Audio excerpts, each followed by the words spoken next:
Saya sana kaso susunduin ka naman ng asawa mo. Totoo Hindi, yan. hindi. Subukan niya, tanga. Lalaban ako ngayon. Oh. Yun Tapang ha, baka mamaya pag nandiyan na asawa mo, uwi ka agad. Oo, pag nandiyan na, wala Hindi, nang boy, Hindi, hindi, boy, gago. Di ba ako ngayon? Tingnan mo, sasagutin ko yan. Ganun ha, sabihin ka mamaya. Sige, tingnan natin, Oo, tingnan natin mamaya. Hindi, dapat talaga minsan sagutin na natin para alam natin. Uy, ano yun? Ayan, patay ka, gago ka. Oy, putang ina mo, ano? Hindi ka uwi? Aga-aga, nandito ka? Ano?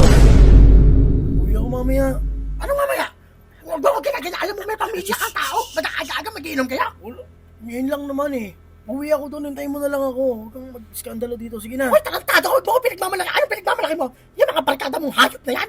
Ha? Uunahin mo yan kaysa sa anak mo? Sige nga, mag-iisip ka ba ng tama? Uwi Ang nga galing, ako baso. doon. Hintayin Baso. mo lang Ikaw, ako. putang ina mo, Peter. Ano? Ako? Oo, bakit? Gusto mo magaya sa yung asawa ko na iniwanan ka sa lagi nag-iinom? Ha? Gusto mo pare-pareho kayo dito mga walang pamilya? Ha? Kaya nga, ikaw kasi Pete. Ikaw talaga. Hindi ba kayo naawa sa anak Kinuha niya? ko lang yung baso. Wala akong pakialam.